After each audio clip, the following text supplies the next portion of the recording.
नमस्कार किसान भाइयों। सत श्री अकाल जमींदार वीरा। केम छो खेडूत भाइयों। आज हम हेलियोथेस अर्मीजेरा हरी इल्ली के बारे में बात करेंगे। इस इल्ली का जो जीवन चक्र होता है ये 34 दिन का लाइफ साइकिल होता है। इसको हरी इल्ली, चितकबरी इल्ली के नाम से भी जानते हैं।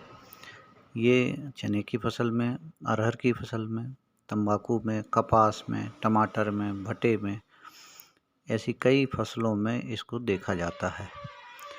इसका जो लाइफ साइकिल होता है 34 दिन का होता है और जब कभी ये जो अंडा देती है तो 800 अंडे तक एक जो है एडल्ट 800 अंडे दे सकता है। इसका जो पूरा लाइफ साइकिल है, अंडे से लार्वा 2 से 4 दिन में, लार्वी 5 दिन, प्यूपा बनने तक 20 दिन का समय और एडल्ट 4 दिन। इस तरह का इसका पूरा लाइफ साइकिल होता है, जिसमें ये 4 प्रकार की अवस्था में अलग अलग समय पर अलग अलग रूप बदलती है।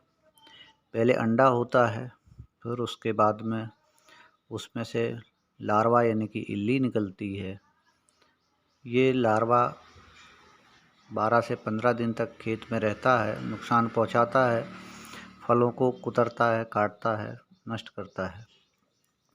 इसका जो नियंत्रण है, इसका जैविक नियंत्रण है बैसिलस थियोरिजेंसिस, बिवेरिया बासियाना, नीम ऑयल का 300 ppm का 500 ml per hectare, Beauveria bassiana 5 ग्राम प्रति लीटर और बैसिलस थियोरिजेंसिस बीटी 1 किलो प्रति हेक्टेयर के हिसाब से इसका उपयोग करना चाहिए।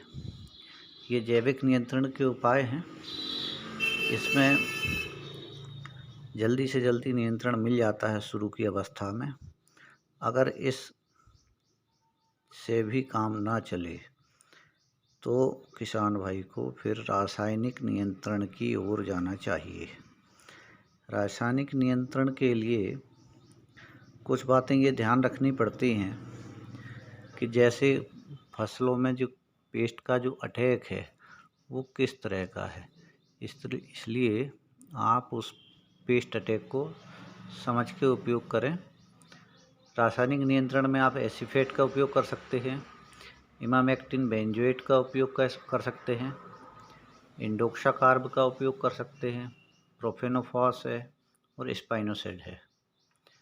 इसमें आपको अलग अलग ग्रुप के पेस्टिसाइड का चयन करना है। अगर आप ऑर्गेनोफॉस्फेट ग्रुप में जाते हैं तो उसके साथ में सिंथेटिक पायरेथ्राइड को नहीं मिलाना है, और अगर आप सिंथेटिक पायरेथ्राइड में जाते हैं तो ऑर्गेनोफॉस्फेट ग्रुप को इसमें नहीं मिलाना है। सभी जो भी पेस्टिसाइड है वो अलग अलग ही इस्तेमाल करना चाहिए। इसमें जो एसीफेट है ये 75% एसपी के रूप में आता है। इमामेक्टिन बेंजोएट है, ये 5% के तत्व के रूप में आता है। फिर इंडोक्साकार्ब है, ये 14.5 एससी के रूप में आता है।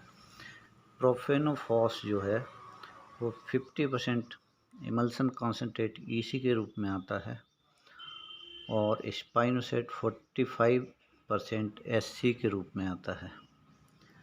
इसका जो डोज है, एसीफेट है 1.5 ग्राम प्रति लीटर, इमामेक्टिन बेंजोएट है आधा ml पर लीटर, इंडोक्साकार्ब है 1 ml पर लीटर, प्रोफेनोफॉस है 4 ml पर लीटर और स्पाइनोसेड है आधा ml पर लीटर।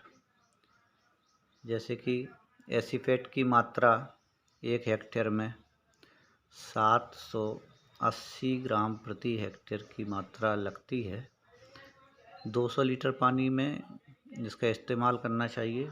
1.5 ग्राम पर लीटर के हिसाब से इसको घोलना चाहिए। दूसरा जो है आपका इमामेक्टिन बेंजोएट है, इसकी कुल मात्रा 200 ग्राम प्रति हेक्टेयर लगती है। डोज है इसकी आधा ml पर लीटर, वही 200 लीटर पानी प्रति एकड़ के हिसाब से इस्तेमाल करना चाहिए। अगर इससे कम पानी इस्तेमाल करेंगे आप तो पूरे पौधे कवर नहीं होंगे, और कवर नहीं होंगे तो फिर जो कीड़े हैं उनके ऊपर उसका असर उतना नहीं हो पाएगा। तीसरा जो हमारा उत्पादन है वो है इंडोक्सा कार्ब। ये आता है 500 ml पर हेक्टेयर का इसका डोज है। 200 लीटर पानी में 1 ml पर लीटर के हिसाब से इसको घोलना है। और घोलते समय एक बात का ध्यान रखना है कि एक समान घोल तैयार होना चाहिए। फिर है प्रोफेनोफॉस। ये 50% EC में 2 लीटर पर हेक्टेयर लगता है। इसका जो डोज है 4 ml पर लीटर का डोज है। ये भी 200 लीटर पानी में इसको घोलना है। इसके बाद में जो अगला प्रोडक्ट है वो है स्पाइनोसैड 45 SC है।